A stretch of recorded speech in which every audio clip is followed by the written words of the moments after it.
Hey, what's going on, everybody? Ears up. We are back, and let me tell you, the week that I've had in this studio is like I thought my audio problems were done, and I got that nice Roadcaster, and I was ready to go, and then the thing started fritzing out on me, and my brain has been scrambled. I get so scrambled with these kind of like audio issues, and anyway, I There's a I'm there's already a thin rambling. tendril of smoke rising up next to you. Can you hit it with a shoe right now? I feel exhausted because it's like these are problems routing audio that I haven't had to think about in, 2 years, 3 years, whatever, since I got that. And I thought everything was done. But the problem with digital stuff is that sometimes the screen flickers and you can't trust if it's going to record at all or crash in the middle of a show, and you need to replace it. You need to get rid of it because you can't trust it. It is untrustworthy equipment at that point, and that you can't I can't have that. Well, and I think even more I'm to the point, annoyed. it did absolutely shut off and you could not turn it on and you couldn't Yeah. even get your in-depth show for a while. That's So, terrifying. Yeah. I mean, once you got it back on, yeah, that trust is just dead. Yeah, and the people at Rode, they're in Australia, I think. So you get one email from them at 8 o'clock at night, and that's it. You don't get a second email a day. I mean, you could stay up later. I did. And Oh, I was like, "Hey, is there any way that I can like get on a live chat because I have 3 shows to record this week?" And he was like, "No, we don't actually have that, but oh, you want us to well, look you at it?" tried. Yeah, I Oh want you to look at it, man. homie. This is an expensive machine. I need this. So I had Uh, to like go out and buy a secondary, like I'm back to the analog, like with the dials and everything, running cables, trying to figure it out. But with my friggin' computer being what it is, the amount of inputs and outputs is just all boring stuff. But it's such a pain to get everything to work right the way that I do things. It's not like a normal podcast where you're just recording and then you add everything in post and you kind of do whatever. We're live because I like that live interaction. I like the chat room stuff. I like having audio. I like being able to play that stuff, and I can't do it right now. I ugh. just can't do it. So here Well, we are. This is Thomas where in the we are. chat is offering. Thomas, who's in Australia, is offering to be your middleman. If you want to, Thomas, yes, dude. But yeah, I don't know. He I'm also had the great idea that we should have one of these companies sponsor the Oh show. sure, yeah, Then we can just get it free, but then we have to talk about how great it is, and that's going to be the hard part. sure. Well, mainly we have to share our listener numbers, and Sennheiser or we're we're Behringer isn't going to touch us. we're just a skosh under 20,000 Sure, per yeah, day. yeah. Skosh. Oh, you want proof of that? Well, I'm sorry, I can't provide that to you at this time. Oh, because my Yeah. because my mixing board is on fire. Yeah, that's right. Yeah. But anyway, we have a great show for you today. We have the history of Mr. Toad's Wild Ride in Disneyland. And I did a lot of research on it. It's like half about the man who designed it, Bill Martin, and the other half is about the ride. I mean, the ride is the ride. There's not a whole lot of like real history to it. It hasn't really been, it's been touched like twice. But it's still fascinating information. I have like 7 pages to go through and a couple cool Walt quotes and a couple things about Walt and about the park on opening day and just kind of like little nuggets of information. But this was pretty cool. It was a fun little experiment because I love Toads. I Oh think yeah. Toads is a great ride, and a lot of people poo-poo it, and I don't understand why. I really don't. I don't get it. I'm delighted every time because I come from a Walt Disney World background where it was the greatest ride ever created, in my opinion, and at least I get a taste of it. I'm sorry you still have an inferior Toad at Disneyland. I shouldn't call it inferior. It Yeah, exists. right. Yeah, it's better Um, than what you have right now in Disney World. yeah, which Yeah, is a Winnie the Pooh which ride. is Winnie That's the Pooh, okay. right? Yeah. Yeah, Yeah, that's I all was going to say right. there isn't one No, not there. anymore. Oh, okay. They Yeah. turned half of it into a gift shop, so I mean, it was a whatever. lot of real estate, and they looked at it and they're like, wow, we could really pack a lot of souvenirs in this. Wow, Taryn blinded herself. Wow, look at that. There you go. Yeah. Listen to the Supreme Resort. We did a whole thing, a whole really weird thing on Halloween Okay. about the Okay. Walt Disney World Toad. There you go. You could do that.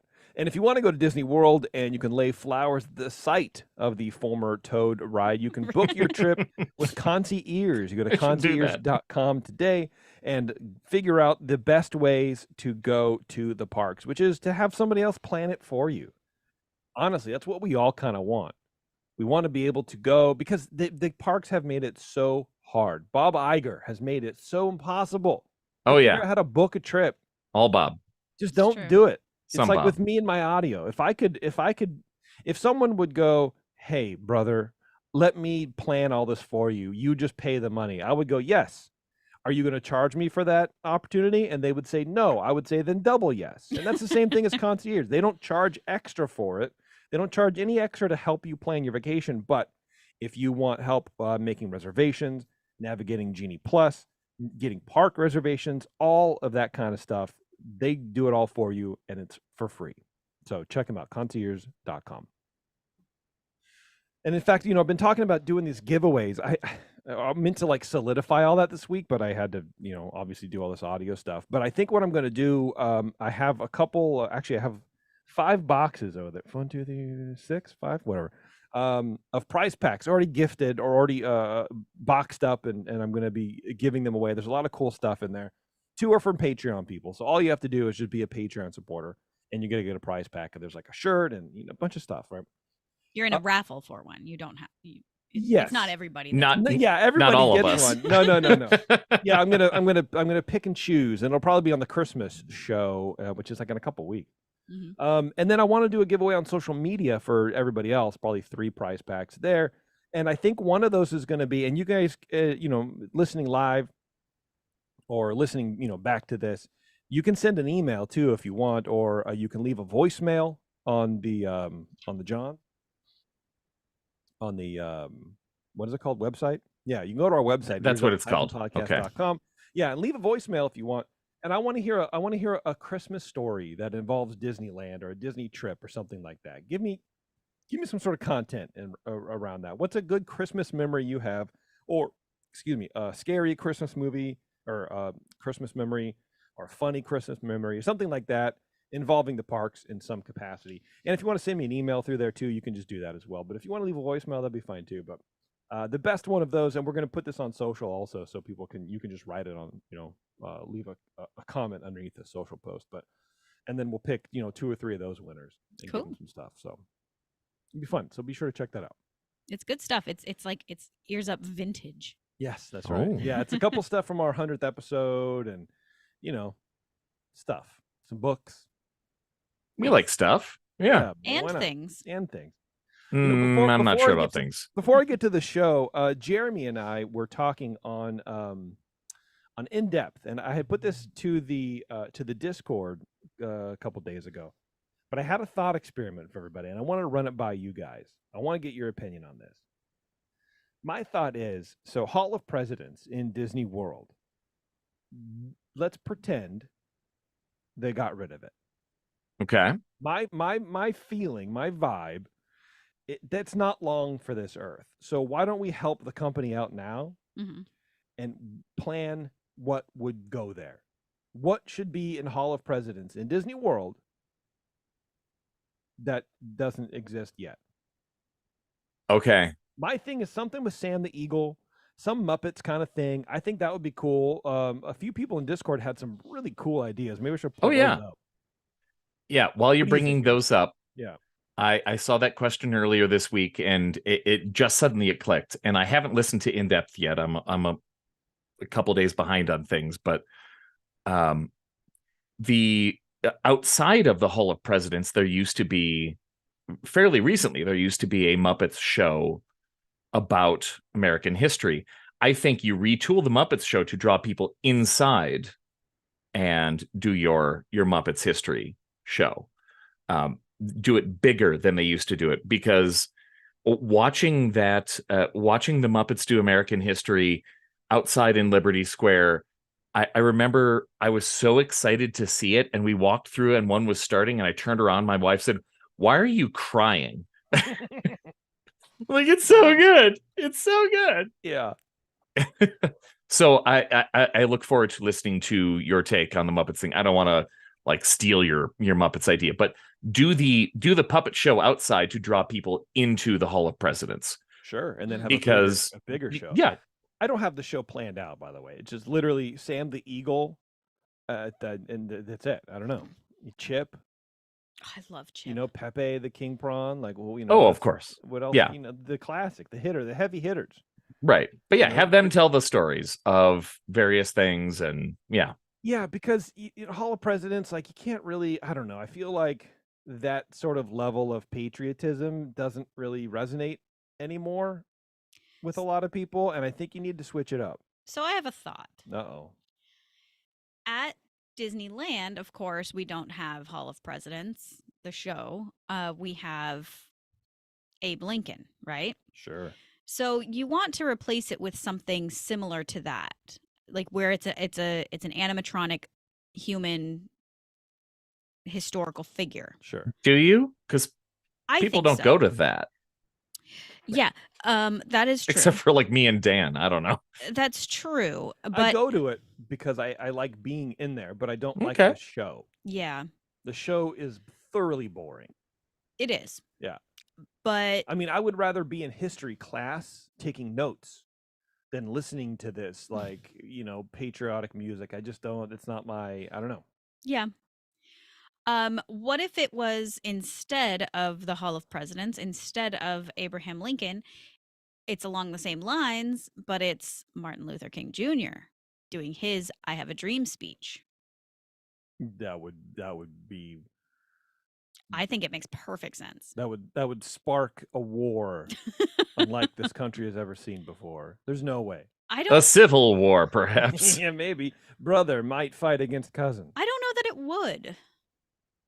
I mean, he's a pretty commonly known. I mean, it's Commonly known, but there's a section of people who would not enjoy that, and I feel like they live in they that all live area. they all live there. So Yeah, you know, I don't know. maybe. I don't know. I'm just putting it out there. You Yeah. know what? We can come back to it if you guys want. We can mothball the Yeah. very elaborate statues of presidents, and that's why putting cartoon characters, well, the puppet characters in there is less crazy Yeah. Well, I think anyway. I than think they putting should a major American figure. Yeah, again and again. I think Hall of Presidents should be on the short list to get rid of. I don't know that whole thing. Oh, I agree with you. That go that, away. that Just needs to let go. It does. It needs to go. It's too controversial. The American presidential presidents VR are experience. are too controversial. That's right. These days. Oh yeah, absolutely. Okay. You know what?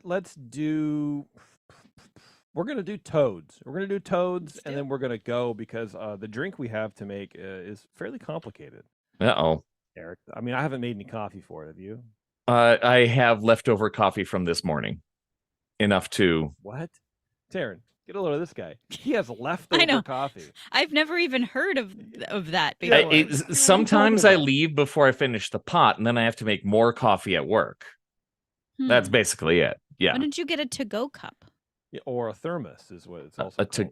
No. I bring a thermos of coffee to work, but I have coffee at home, and then I fill my thermos, and there's usually enough coffee left to make this particular drink. Okay. Well, hey, That's- look, man. It's very precise. Okay. It sounds really precise, and that's what I really appreciate. All right. Okay. All right. Excuse me. All right, Mr. Toads. Well, you know, what I'm realizing when researching Mr. Toad's Wild Ride history is you can't talk about Mr. Toad's Wild Ride without talking about the man responsible for the direction of it all, Mr. Bill Martin. Bill Martin left 20th Century Fox in 1953 to help Walt create the Disneyland park. He was an art director and set designer, so as you can imagine, these skills were highly useful in manifesting Walt's vision of Disneyland. Dick Irvine was the man who brought Bill over to Walt Disney Studios, and in the lead up to actual construction of the park, Bill toured many theme parks on the East Coast to dig up inspiration. Fairmount Park in Philly, Palisades Park in Jersey, and other parks in New Orleans, Cincinnati, etc. Bill was part of that original WED group with names like Harper Goff, Bill Cottrell around him. They had offices above the Main Street City Hall when the park opened, which kind of makes more sense as to why Walt's apartment was located on the other side of that building. This I didn't know. There were WED office buildings above City Hall. That's the dream. That's the the dream. dream. Is not only do you work for WED, but you work in Disneyland. Your office is the park. Yeah. Yeah. I mean, which made sense because the park, admittedly wasn't finished when it opened. Right. And everybody knew that. And Walt knew that wasn't a secret, right? So what better place are you going to? And every Saturday, Walt would go with the heads of each of the areas and do a park walkthrough before the park opened and say, what can we do better? How can we expand this every week? Yeah. So of course they're going to be on site. And office space wise, that was either amazing or absolute trash. Well, considering Walt lived down the hall, like, essentially, because you have City Hall and then you got the bathrooms or whatever, and then there's the firehouse, right? So you have your offices and then a hallway and then Walt's apartment. And it's all forced perspective, so it's also a little smaller, maybe. I haven't been up there, but isn't it smaller? It's small. It looks small. That apartment is very small. I don't know what's up there now. I should ask what's up there now, but probably storage. No one. Wigs. It's the wig department. Can you imagine being the dude who has the office upstairs and say, "Oh, well, it's my office now." It's like everyone would be so mad at you. Oh yeah. But anyway, I thought that was fascinating. I didn't know that. I had no idea that there were offices, right there. Originally named as the set director for Fantasyland, seemingly back when Walt was still looking at this park as more of a movie set than what it morphed into. But after opening day, Walt knew he needed someone to manage his future expansion ideas. So Bill went on to supervise the park's expansion over the next decade. He later became vice president of design for Walt Disney World and was responsible for so many improvements and additions to the parks. He was in charge of the master layout of the Magic Kingdom.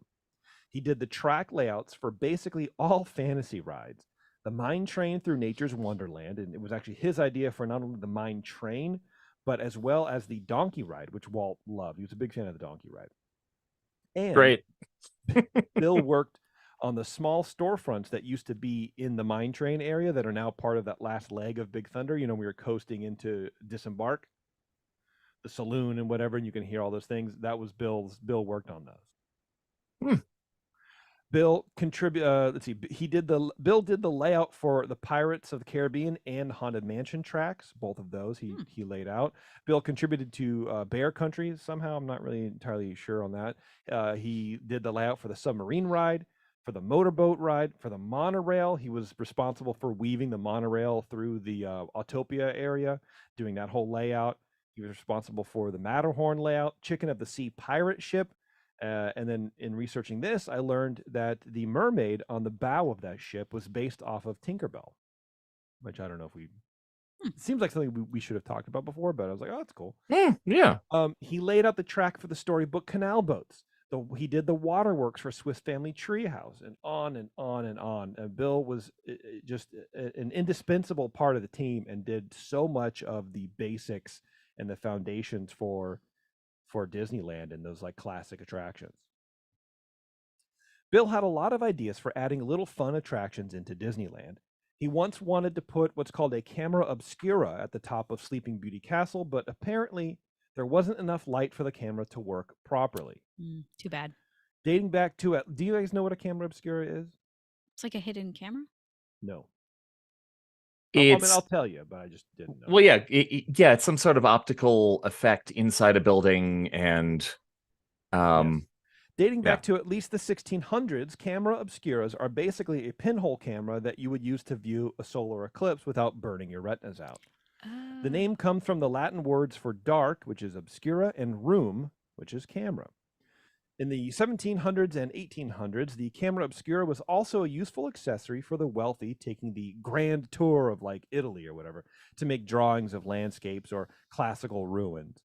The camera would project a reversed image of whatever it was pointed at, and that would allow artists to essentially trace a landscape. And there are actually some art historians who think more than a few master painters like Rembrandt and Vermeer used this technique to bring an extra layer of detail to their paintings. Maybe it's cheating, I don't know. But the camera obscura is only focusing and reflecting light and not capturing it. The next big leap was when in the 1800s was to combine a device like a camera obscura with a material that would alter when exposed to the light and would then preserve the image. So it's the earliest camera. Wow.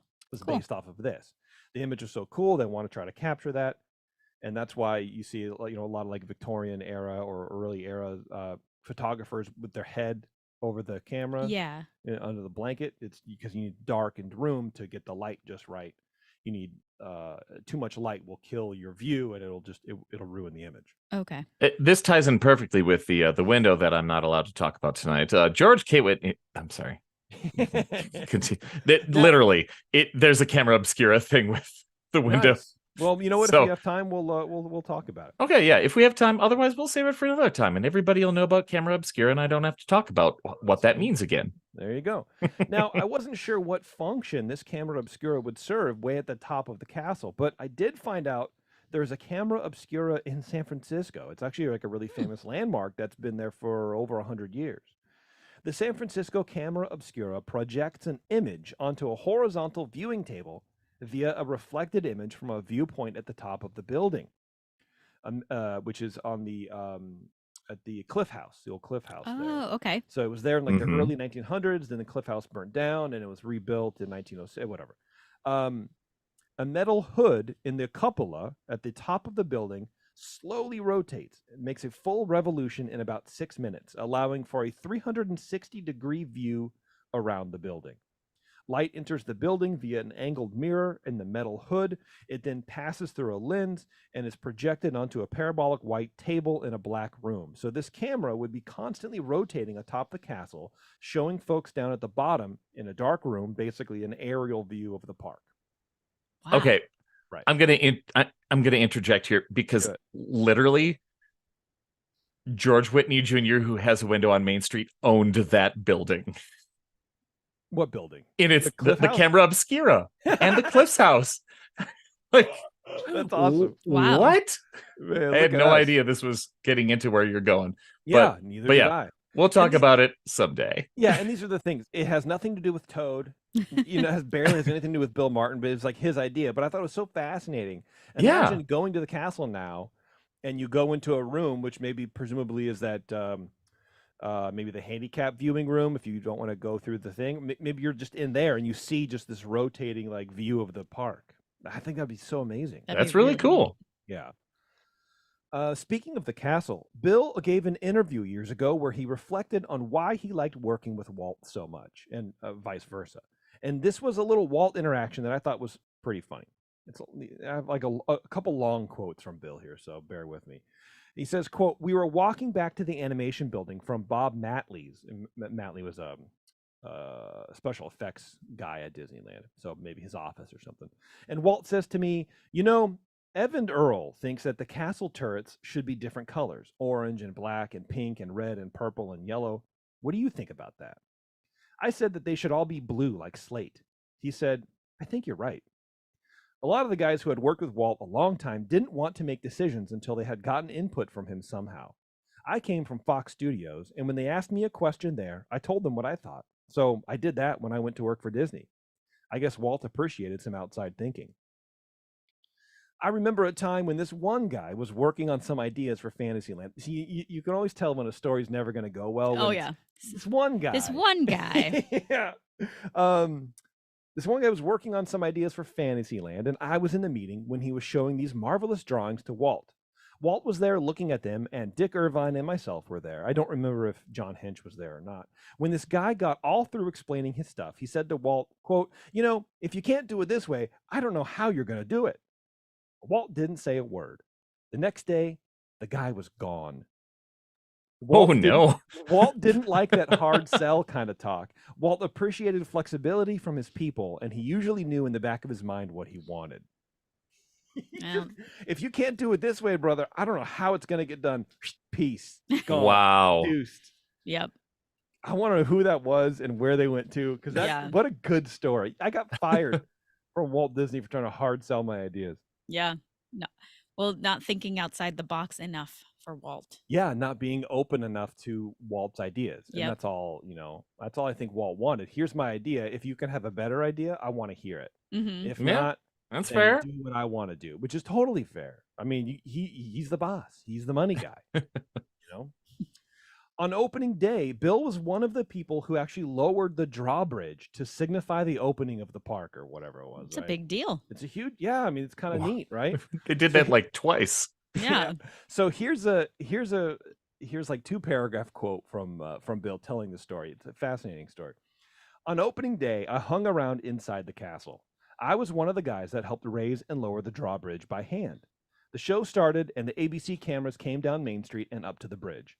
We raised the portcullis and lowered the drawbridge, and all the Disney characters went running out into the hub. I was back there inside the castle off camera. We had quite a scare at the beginning. I think it was the day before. There was a small gas leak somewhere under the castle, and there were a few little blue flames along the base of the structure in the courtyard opposite Merlin's magic shop. The park was built so fast that they laid down a lot of cable and pipes without records. And the guy that found them later was Bill Evans when he went to plant the trees and bushes with his backhoe. No. This was the day when the press was all around and they were hoping to get this problem on film. I guess they wanted to see Sleeping Beauty Castle go up in smoke. The reporters were there, and one of the cameramen even was up on a big ladder. The park publicity people were pleading with the reporters and cameramen not to take a picture if a fire started. That would have been traumatic just before the grand opening. Then I came strolling along through the side entrance and up the walk, and I was smoking a pipe at the time. I had no idea what was going on inside of there. All of a sudden, the fire chief came running out of the castle, took me by the arm, and ran me down to the hub. He was afraid I was going to blow up the place. Oh my gosh. So nobody told Bill Evans where the gas lines were. He's just there doing his backhoe things, planting trees, doing the landscaping stuff, which is what he was doing. Busts a gas main. There's blue flames shooting at the outside of the castle. They're trying to fix it. Here comes Bill Martin just smoking a pipe going, "What's up, boy?" Wow. Oh no. That was great, man. What a good story. As bad as things were on opening day, it could have been worse. Could have not happened. Yeah. Yeah, you burned down the castle and you don't have a park. No. Wasn't there a gas leak in Tomorrowland on opening day? Oh, maybe. I believe We should it. do an opening day show. Yeah. Yeah. Now There's so much. Oh, it made great. To anchor Fantasyland, Walt already had Snow White and Peter Pan rides planned, and Toads was the third ride that Walt wanted. Toads was loosely based off the Disney adaptation of the Wind in the Willows book.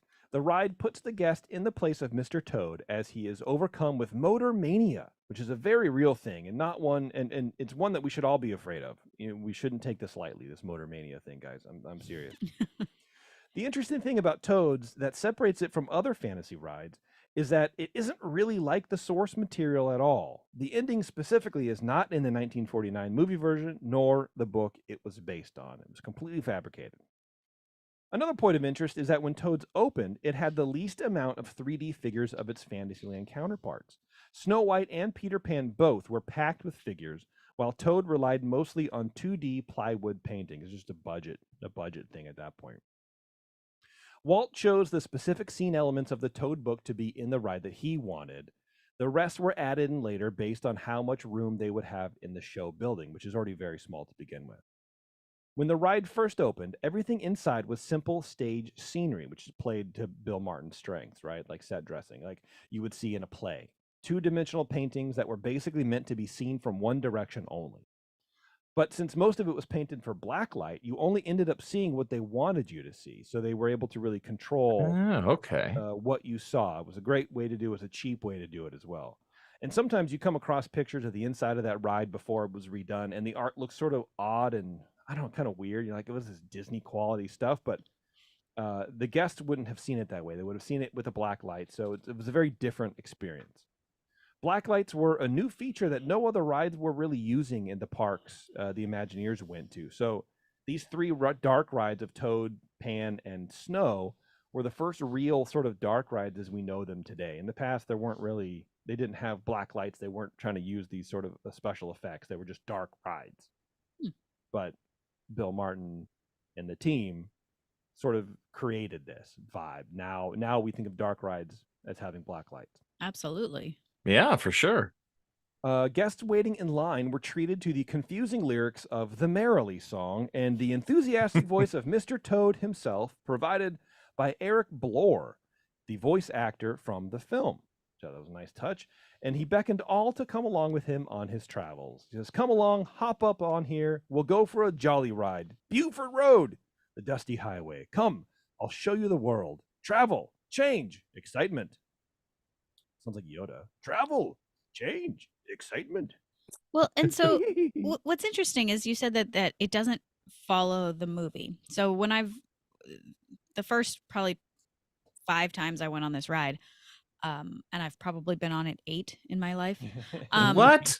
I did not even know that there was a movie. I had no idea what this ride Nobody was. does. It was just the ride that you go on because everything else is too busy. Right. But that said, it's interesting that not only is it not really based on the movie, which is also confusing, it Yeah. is also just completely made up, but it doesn't make any sense anyway. Like, Right. just they took something that was hard to follow and they made it even harder to follow. And then they were like, it's a ride. Yeah. What they didn't do, like with Snow White, because following the movie Right. doesn't work well. I mean, look at the Snow White ride. I think Pinocchio's journey did that too. Pan is sort of similar to Toad, where it doesn't really follow the book or the movie at all. There's pieces that in that ride that aren't included, right? Mhm. But it doesn't end up working well because you can't cram all of that in a 1.5-minute long ride, which is what these are, right? Yeah. So, like Toads, I think I say later, it's like 98 seconds, a minute, Oh, wow. 38 seconds. Yeah. So it's not that long. Mm. So you have to do something to make it thrilling, a little bit more thrilling than the actual movie. But It's just the weirdest ride at It's super Disneyland. weird. Absolutely. It's so weird. Absolutely. Yeah. Well, Toad started off as a roller coaster concept ride. The cars would follow a downhill track towards obstacles like parked cars that would move out of the way at the last minute. Walt thought this kind of thing would be a bit too scary for small kids and, quote, the elderly. So they toned it down a bit. So Okay. probably talking about U-turn. Yep. However, according to Bill, going through the Devil's Mouth into hell was just fine by Walt. Right. So, No, that's perfectly fine for children and the elderly. Yeah. Hey, this is where you're going to be in about 5 years, Gramps. Yeah, Get don't worry used about to it. it now. Which is funny because, there's a lot of people online going like, oh, I don't know, Walt, you could go through hell? What kind of ride is this for Disneyland? Whatever. But yeah, Walt said that was great. He thought it was awesome. Loved it. I think it's awesome. He's also a weird guy. He's also weird, of course. As the show buildings were being constructed, or at least assembled, I'm a little bit unclear about this. What I read and what I think happened is that the show buildings for Fantasyland specifically were purchased from a company and then brought to the park and assembled. And then the ride, while this was happening, the ride was being mocked up on a soundstage in Burbank. The show buildings were prefabbed 60-foot by 100-foot metal buildings, either made by a company called Soleil, or Bill misspoke in this interview, and they're just called Soleil buildings. I couldn't really tell. Huh. But they're just big metal rectangles. Plop them down. There you go. Pretty much. Yeah. Yeah, and I think that just showcases the time constraint that they were under. Where it's like, we don't have time to build these. Let's buy them and bring them in. Yeah. The original Fantasyland featured canvas tent facades attached to the outside of each of the buildings, and Toad's was no exception. So you look at these older pictures, up until '83, and just they look like a medieval jousting tents. Yeah. They look weird, honestly, but I guess it kind of fits, the vibe of the time or whatever. I guess. Yeah. And it's cheap and easy to do. Right. Yeah. They're canvas. You attach these canvas tents to there you go. In planning the ride, storyboards were made from numerous watchings of the Disney film. Ken Anderson, who was art director for many Disney films, and Claude Coates were the two in charge of really solidifying the scenes and what they would contain. Claude had a credit on the Toad movie for color styling, so his experience in this area really helped to transfer that same feeling of the cartoon over to the ride, specifically in like the painted murals and the loading areas, or just the way the characters looked in the ride. Also, Mary Blair was credited with color styling as well on this movie, and I think you can kind of see that in specifically in the mural that they put in the loading, which wasn't there, I guess, for opening, but later on. The ride vehicles and the ride system itself were stock items made by Aero Development, and Bill only had 3 pieces of information to work with in designing this track layout. So they're going, okay, we're going with Aero. This is what you have to work with. Design me a ride before you have all the information. Here's what he had. He had the minimum turning radius of the cars, which was 4 feet. And he had the overall length of ride time, which was 1 minute and 38 seconds. And he had the overall building square footage. That's it. Using these 3 data points, he was able to lay the track down, set the main scenes that Walt and him would want, and then Claude and Ken would come in later and add the smaller points and, whatever, right? Wow. Yeah.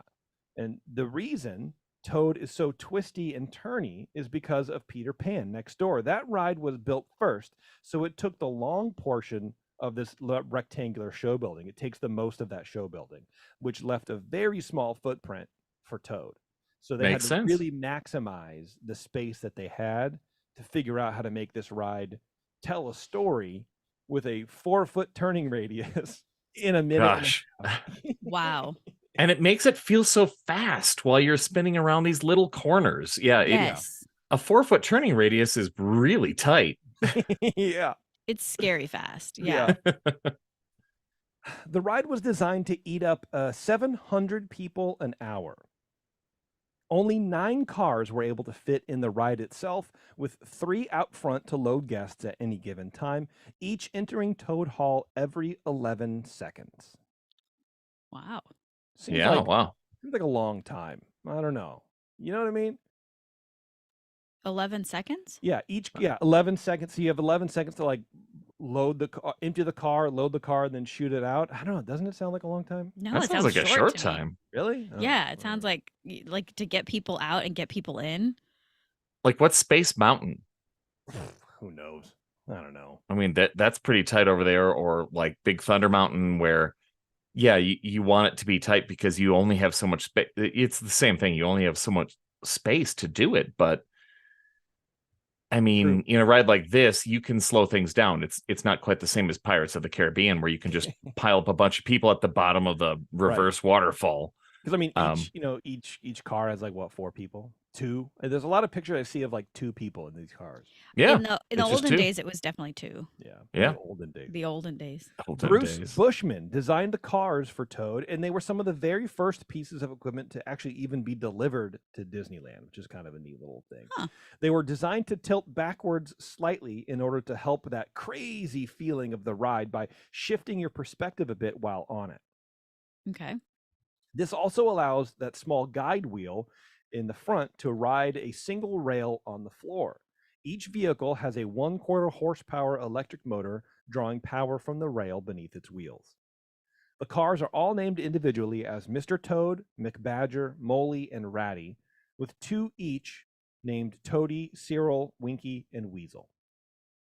Various gags and plussings have been added over the years, starting in 1961. Here we have added doorways, more cops, revised figures, and in the 1983 Fantasyland revamp, the entrance to the ride changed completely. Guests entered a recreation of Toad Hall, passing by artistic works commemorating characters from the film.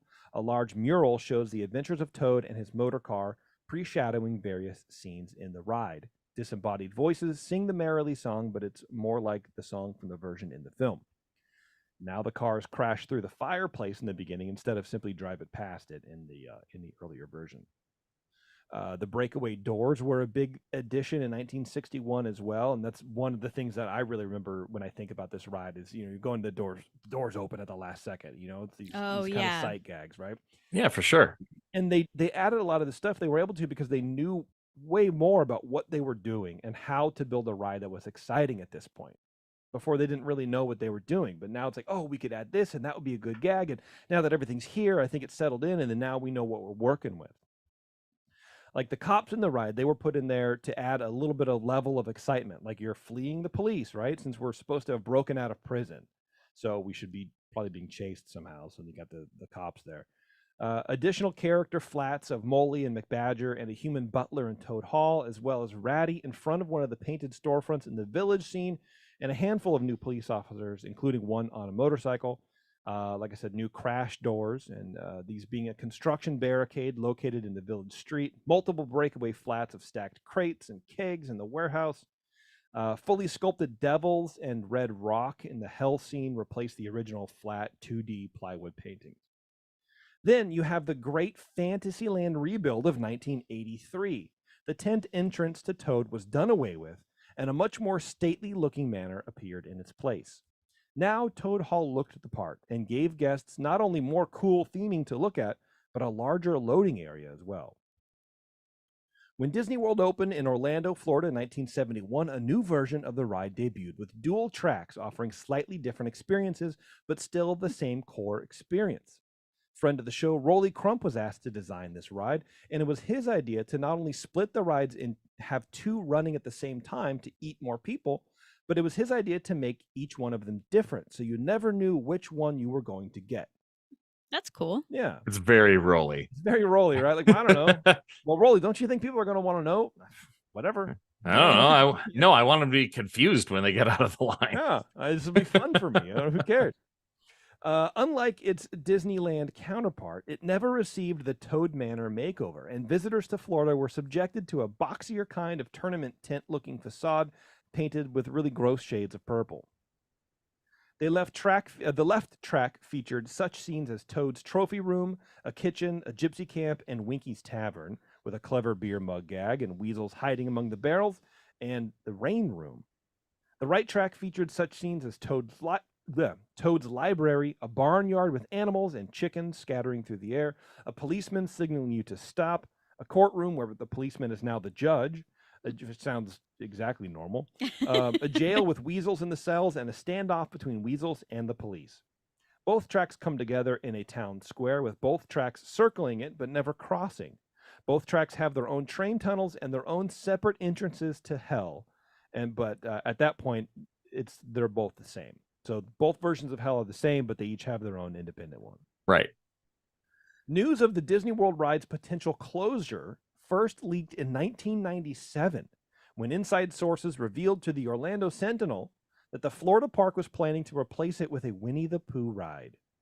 To many guests, this would not have come as a surprise. Disney was known to close old rides to make room for new ones that appealed to younger generations of visitors. The Winnie the Pooh franchise had been kept alive, whereas the Wind in the Willows, to Taryn's point, was largely unknown to kids raised during Disney Renaissance of like the 80s and 90s and stuff.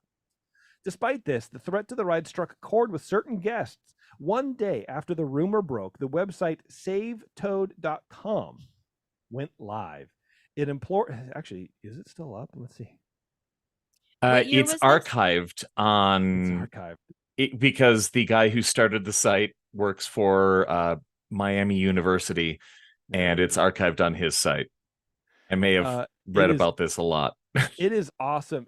So if you go to SaveToad.com, it redirects to math.miami.edu. There you go. And it is awesome. It says, "We tried to save Mr. Toad's Wild Ride, but Eisner doesn't care about you." Dang. You need to read this site. It's so good, dude. If you haven't listened to the Supreme Resorts Halloween episode and heard about the story of Jeff Moscott, the main guy behind all of these efforts, you need to go there. He's a hero. This is the first time somebody went on the internet and said, we need to rally and show up and try to get Disney to change things. We need to be there on the last day. They had so many cast members on their side by the end, Disney dug in their heels. Listen. Wow. I'm going to go through it a little bit, but go for it. Website? SaveToad.com. Yeah, just search for it. You'll find it. Yeah, just go to SaveToad.com. Yeah. It implored visitors to contact Disney with demands to save the ride. I mean, and this man has every single point of contact, telephone and snail mail for the entire board, for all the important people. Marty Sklar, everybody. Oh, wow. Just everybody. He's like, call these people, but be nice. But call them. Postcards pre-addressed to the company were made available to download. Fans, how progressive for 1997. Yeah. Just download this postcard, man. Fans could order T-shirts depicting a dead J. Thaddeus Toad on the front and a message on the back reading, "Ask me why Mickey is killing Mr. Toad." Wow. The online campaign eventually spilled into the real world. In May 1998, a plane flew over Disney World, dragging a banner that said, "Save Mr. Toad's Wild Ride," next to the park president's phone number. Good old Al Weiss. Devotees of the ride, who branded themselves Toadies, hosted something called Toad-Ins in the Magic Kingdom to express their discontent. The crowds never grew beyond a few dozen people, but the protesters who did show up were passionate. In response to the article, Jeff Moscott, a University of Miami student, started a Save Toad website. Through the new media of internet discussion groups and fan websites, the campaign captured the imagination of Toad's loyal fans. As many as 50 T-shirt wearing fans would attend weekly Toad-Ins at the Magic Kingdom. Here's a sample from Mr. Toad Appears to Be Roadkill, an AP press article by Mike Schneider on Tuesday, September 1st, 1998. He says, "Despite protests, despite the green shirts saying, 'Ask me why Mickey is killing Mr. Toad,' despite hundreds of pleading postcards and letters mailed to Disney officials, Mr. Toad appears to be roadkill." A year-long internet and mail campaign to persuade Walt Disney World to keep Mr. Toad's Wild Ride apparently wasn't enough, or so say Mr. Toad's champions, who claim the ride will be closed forever September 8th and replaced with a Winnie the Pooh attraction. The Save the Toad campaign is a strange twist on a David versus Goliath fight, with a group of admittedly obsessive fans challenging the nation's ever-present, unremittingly cheery entertainment giant. I can't read that word for some reason. Quote, "Anyone who would be so nuts to challenge Disney and waste a whole year obviously has some issues," concedes Toad booster Jeff Moscott, 26 of Miami. Wow. This guy. Yeah. Me and my followers are nuts. So says I. He was a systems administrator and film student behind SaveToad.com. He said, he told the Associated Press that it's a nice break from the happy singing flowers, not that bland Disney hero with the too funny sidekick. He's nuts. He steals cars, but he's a good guy. When Disneyland Paris opened in 1992, guests found a Toad Hall similar to the full-size Toad Hall at Disneyland, but this wasn't a ride. It was and still is a counter-service restaurant. In keeping with Mr. Toad's setting in England, the restaurant features English fish and chips.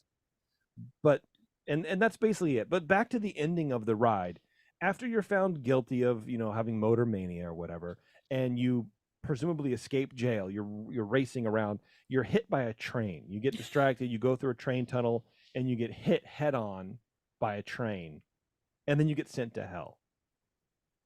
And then the ride ends. And that's it. Lesson learned. Yeah.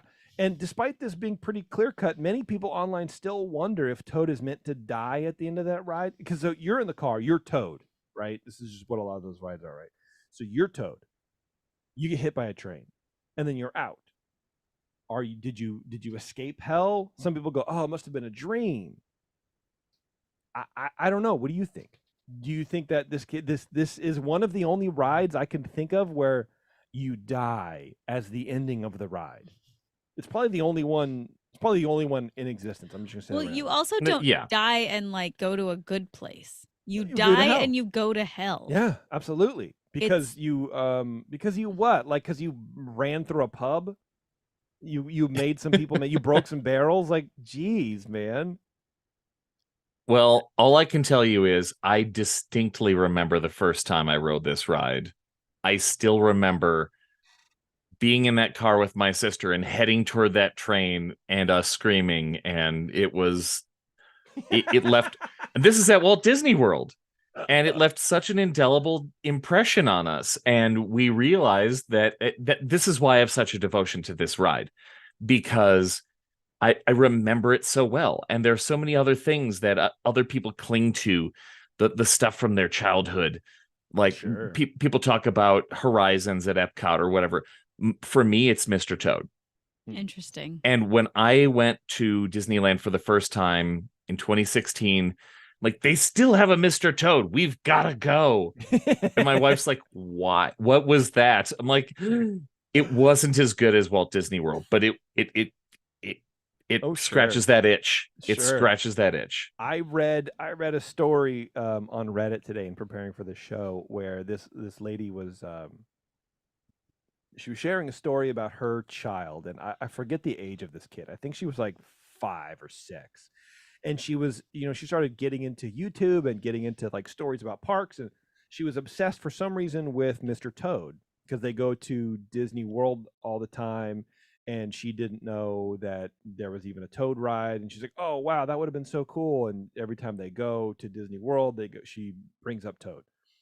Then they decide to go to Disneyland, and this little girl's like, "Oh my god, we can ride Toad now! This is going to be amazing!" And apparently, this kid would not shut up, yammering nonstop like kids do about how excited that she was. She's going to go to Toad. It's going to be amazing. They ride Toad. The kid is freaking out, just loving everything until they got to hell.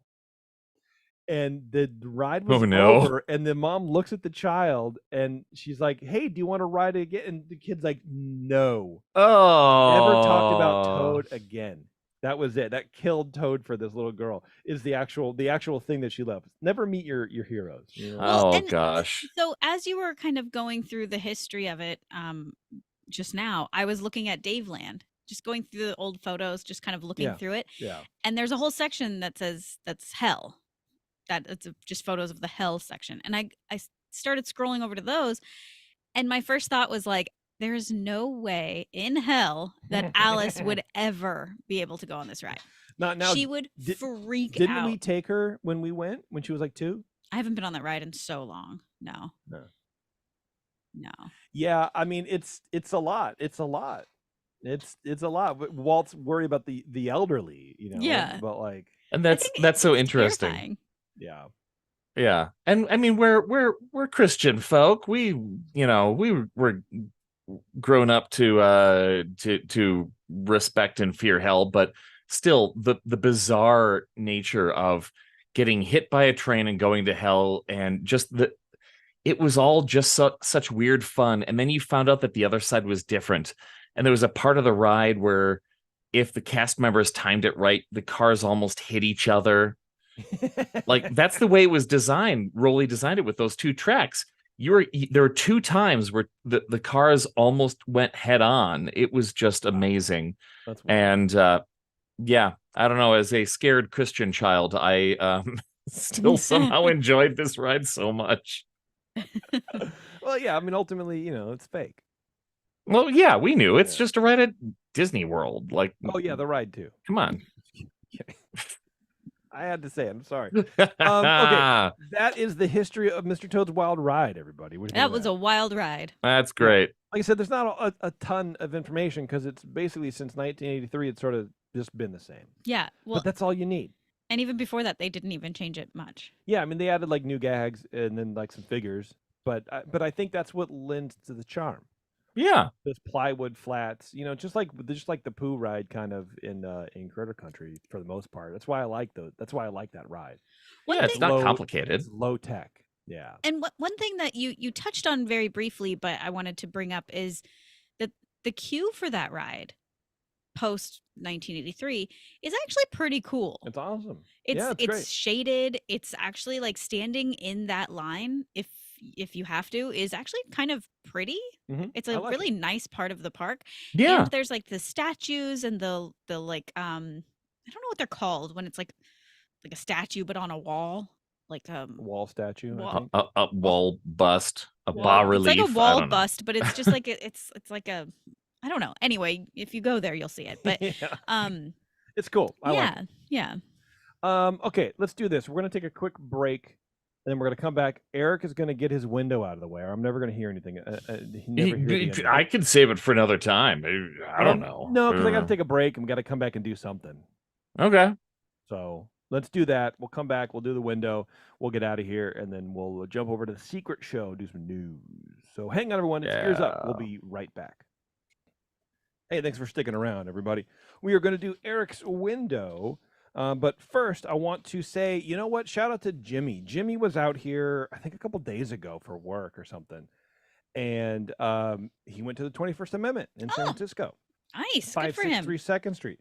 So if you want to be like Jimmy and you want to be cool when you come out to the San Francisco Bay Area, go and visit the 21st Amendment Brewery right there on 563 2nd Street, right near Giants Park, AT&T Park, Giant Stadium, whatever it is. And if you can't get across that bridge, which is probably like $1 million across now, Something like that. Yeah, don't worry about it. You can go to the one in San Leandro as well. They have a beer garden, cheese curds are there, and big giant brew house. I think you'll probably get a tour there too. It's a great place. 21st Amendment makes incredible beer, and they're great people serving you awesome seasonal and year-round favorites like Hell or High Watermelon, Hell or High Mango, Back in Black if you can find it, which is a black IPA, which is probably one of the only black IPAs that I like.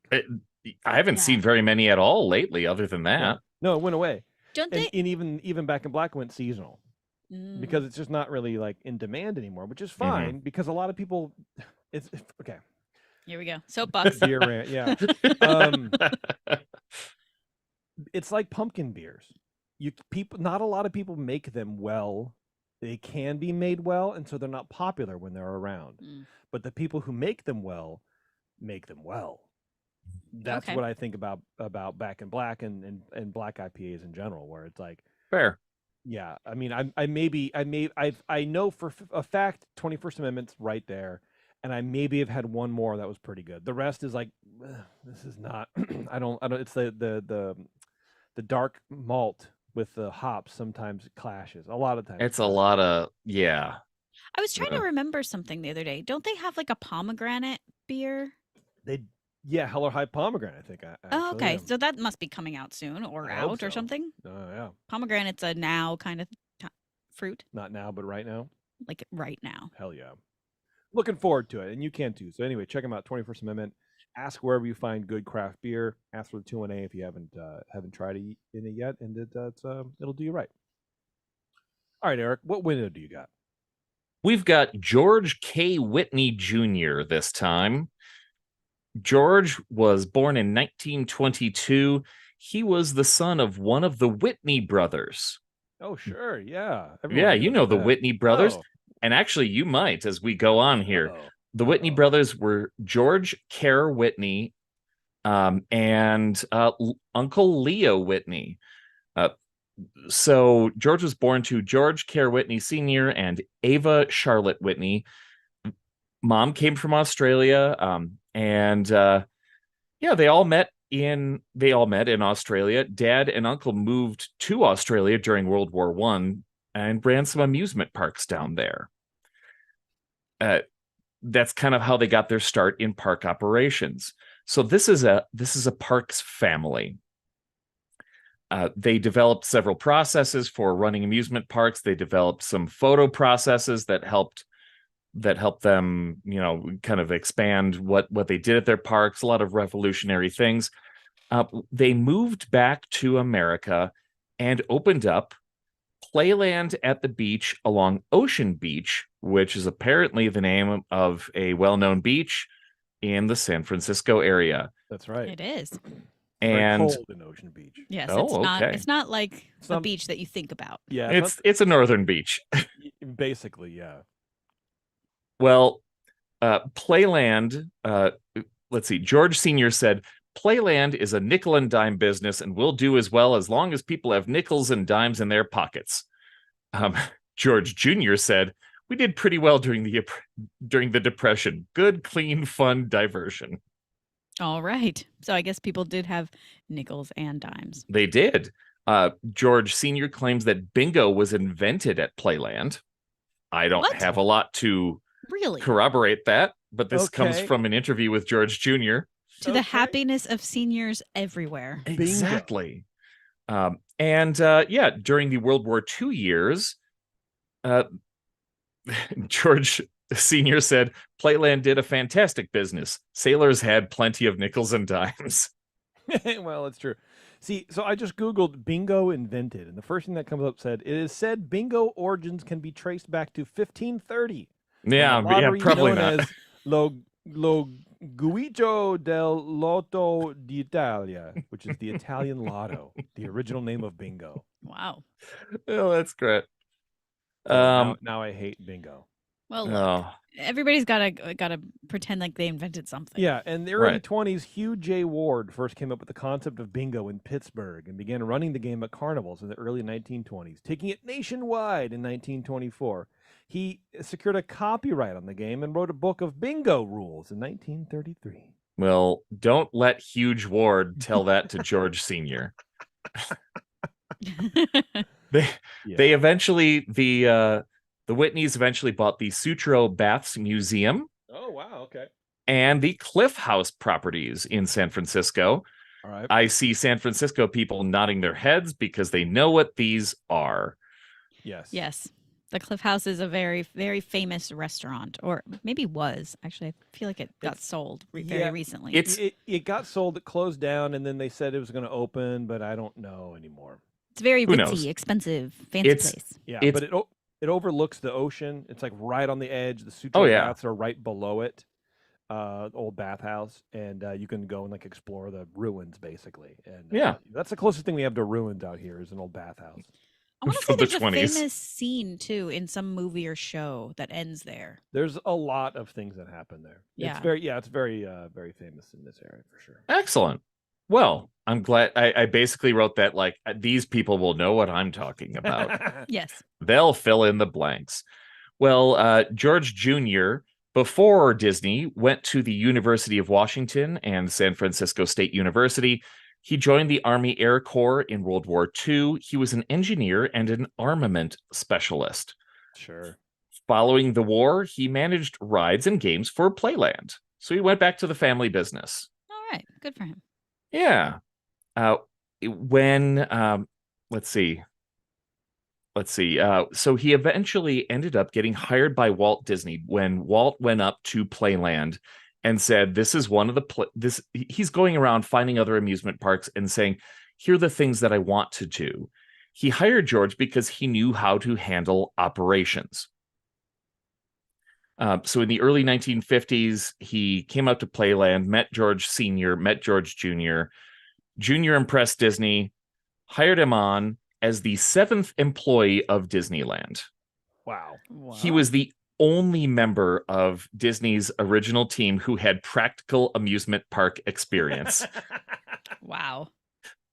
And famously, Walt Disney didn't want to make an amusement park. He hated amusement parks, apparently. But he needed somebody who actually knew how to make like lines and things that people would walk to. Yeah, it's like he knew that he could make a better amusement park, but just by making it look like a movie set. Yeah. Right. That's all, that's all, but you need to run the thing first before you can change the thing. Yeah. True. Yeah. And so George joined the team. He had a very high opinion of Walt Disney throughout his life. He really enjoyed working there. He loved working with the other designers on Disneyland, and he was particularly proud of maximizing the passenger flow of the Adventureland boat ride at Disneyland, as he called it, so the Jungle Cruise. And he planned lots of attraction queues, entrances, exits, that kind of thing in Fantasyland and around the rest of the park. That was his thing. He knew how to get people to go to the places and keep people flow working. Nice. Now, he only worked for Disney from 1954 to 1958 as the theme park's director of ride operations. After he left Disney, he took some Disneyland ideas back to the Whitney parks. So he went back to the family business. There you go. He changed some old dark rides to new dark rides, and basically worked for the company for years as the company kind of devolved. He and his sister ended up inheriting most of the company when his parents died and his uncle died, and she sold a chunk of the company, and he ended up losing Playland. But he kept a hold on the Sutro Baths and the Cliff Houses. He ended up buying some other attractions nearby, like the Camera Obscura. All right. There you So go. owned the Camera Obscura. It existed before he purchased it, but he updated the facade, added all of these signs saying "Come see the giant camera." He updated the sky tram that was apparently near there and added some waterfalls and other things for people to look at. So he was very, very proud of what he did with the family business, even though part of it had been sold out from underneath him. Eventually, he went on to work at World's Fairs in Seattle. So the World's Fair in Seattle as Century 21's Concessions and Amusement Division Director. This is a World's Fair that Walt went up to visit in the 60s to kind of see what they were doing. He was impressed at how many visitors the World's Fairs would pull through. And Walt described the fair as pretty nice, but too small. Sure. Okay. Yeah, why not? All right.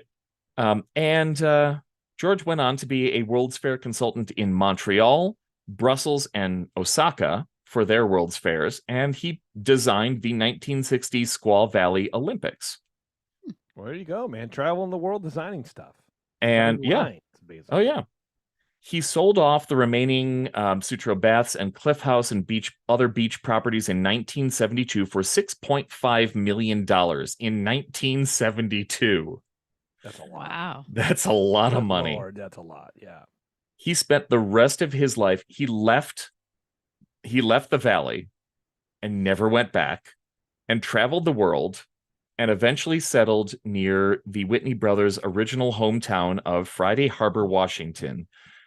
He died on September 25th, 2002, after a long illness in that town. He is survived by 2 children and several grandchildren. Now, George's window on Main Street is right above the market house, and it reads George Whitney, George abbreviated GEO, period, George Whitney, guns. Guns. Oh. Okay. It's been there since the park opened. But why guns? It's been there since the park opened.